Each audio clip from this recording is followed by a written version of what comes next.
Hello guys and gals, welcome back to another episode of Haunted Gaming.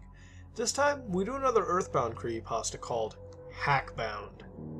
I am a collector of assorted hacks and bootlegs of video games. This is a portion of my journal about these strange and exotic oddities of gaming. I am writing again because of another hacked game I came upon, this time a hacked Earthbound cartridge. From my previous encounter with Slenderman the Game, speaking out of tone at this moment, Slenderman the Game, it's not related to the actual 3D Unity game that I played a while back or any of the actual Slender games. This is a reference to another creepypasta the author actually made. Think of it like a prequel or another creepypasta in the same, I guess you could say, lore here, but that's what it is. Going back into creepypasta tone here. Let's continue on. I felt a little uneasy of buying another cartridge. But since it was near Halloween, I decided to buy one to see what it's like. It happened to be a hacked Earthbound and a normal Earthbound cart at a local flea market, Green Dragon. The seller I always go to for hacked games had a few Earthbound hacks for me. One had a low-quality scanned label on it, another had a sticker on it named Winterbound, and the last one was the most intriguing. The bootleg was on a blank SNES cartridge with Earthbound written in red Sharpie, but was smudged.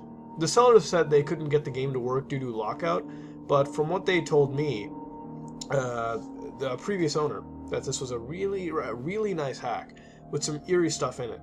Seemed fitting for my Halloween game, so I bought the bootleg hack for $8, while later I picked up the official actual game for $50.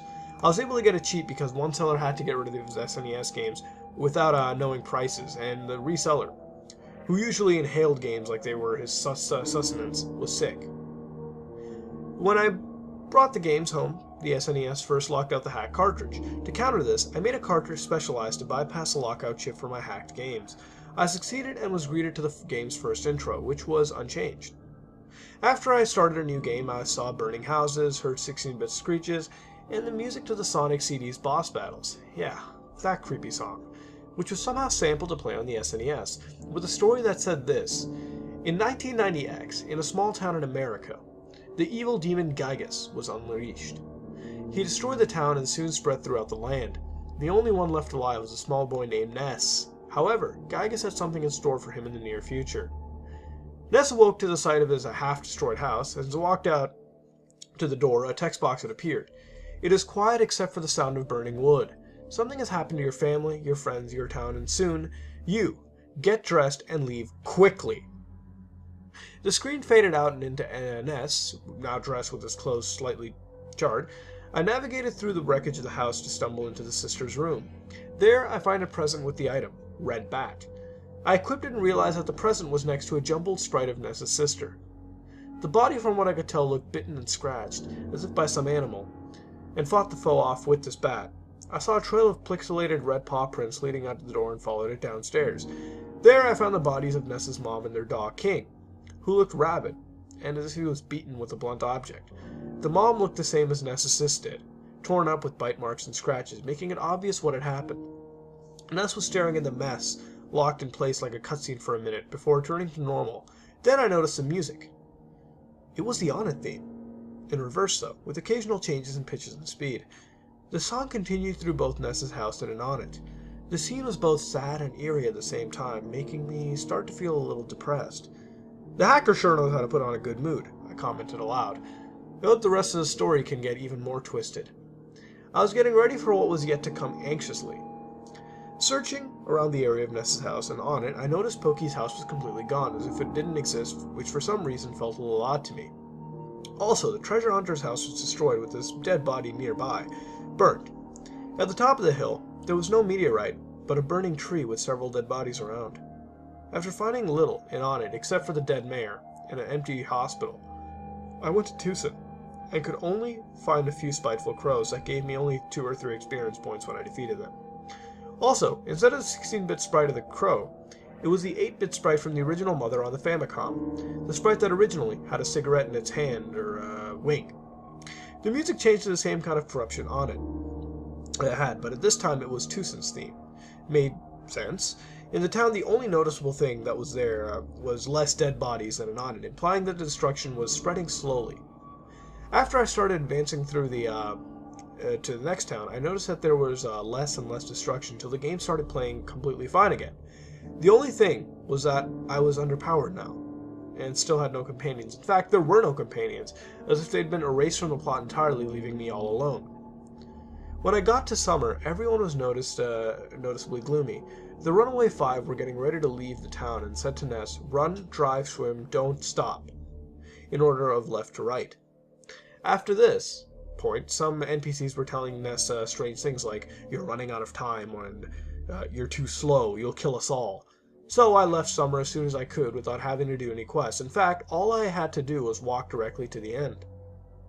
As the game progressed, things became drearier from the fact of impending doom for the characters. The music tracks progressively became more depressing the further in-game I went, and colors started to fade into black and white. Sprites had more and more depressing facial features as well. Just think of the knowledge that your inevitable death is soon, and if you're on death row, and that was what the characters were thinking. By the time I made it to Saturn Valley, which had my most favorite song, was in reverse and slowed, the game was also completely black and white. Mr. Saturn was frowning and almost crying with antenna drooped, saying nothing. Then it was time to go back in time as a robot. When I entered Gygas's lair, I noticed that my robot looked worn and beat. I had no chance of winning. When I entered the boss room, Pokey right away sent out Gygas without saying a word and then disappeared. While fighting Gygas, he was saying more than just his usual dialogue. These included, "You have no help, no friends, no family, no prayers." I was only level 3, which came after 4 hours of getting petty amounts of experience points from spiteful crows, and inevitably, I did lose.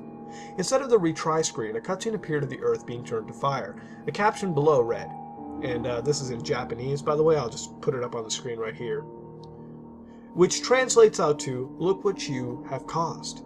If it hadn't been for you, Ness would have made it." Before cutting to black with the text, "Too slow." Just as I thought this was the end, a loud 16-bit scream emitted from the TV as an image of a mutilated face of Ness appeared with the caption, "Your fault," before cutting to black. After nothing happening for about a minute, I shut off the console. I realized that the end was made to depress who was playing into guilt and empathy. However, it didn't work as I possess neither of the two feelings, as I can get through most anything gory and not feel a difference. However, I still had a slight bit of depression hanging on me for a week after playing. The game is now in my personal collection, with no expectation of being played soon, although it is the most intriguing piece of my collection, the macabre of Nintendo. Well, how was Hackbound? Another Earthbound creepypasta. As far as cliches go, it definitely got very cringeworthy in my eyes. Certain mentions I'll bring up: lack of sound, the 16-bit screaming, and instant gore porn that was just tossed right in the beginning, which I guess in terms of how the exposition was panned out, I can sort of let it get away with, but, that's debatable. Anyways, let's move on. It did get pretty cringeworthy. Now, the whole obtaining of the game was quite acceptable in my eyes. It was a flea market, but then again, you gotta get it from someplace, right? And it fit in with the realm of reality. Again, we joke around, we can say, oh, they could get it from a haunted house, outer space, whatever, but if you can put it in eBay, Amazon, anything will work just fine. Yard sales, it doesn't matter. If it's inserted properly and realistically, it's fine. You had no deranged shopkeepers, no stores advertising part-time satanic services, just a simple store that sells games for really good prices, it seems. Unreal even. The original game for $50 is definitely a steal. $8 for the hack. Kind of questioned it, but, the creepypasta did say that the person was oblivious to the worth of the actual item. The story actually built up in the beginning, but it faltered in the second act to me. It started off with this post-apocalyptic world with death and despair all around, and it was really cool to see the game get normal as you started to move away from the center. But even then, it started to reveal this time limit concept, which was really cool in my eyes, and I wish it gets used more often too. And, I wish it was just more established than it currently is at the moment. At the end, the final act, really, it just seemed we rushed through the last bit of towns, and Gygas flashed some Japanese, some 16-bit screaming, and, telling us that we were really slow and it's our fault. I just felt that this could have been stretched out a little more, and the pacing initially, as it is now, it just felt too rushed, and it left me with this confused feeling. But ultimately, it did hold up the whole way through, really. Cliches were a little too evident to me. I noticed them a lot more, but then again, they didn't kill the whole experience for me. We have worse creepypastas that we can bring up right here. All in all, this was an alright creepypasta. Ending is a little rushed, and some cringeworthy cliches, but in the end, it is alright. What would you rate this creepypasta, and what would you change to make it better? This has been another episode of Haunted Gaming, and if you like what you saw, then like, comment, and subscribe. This is me, Mudahar, and I am out.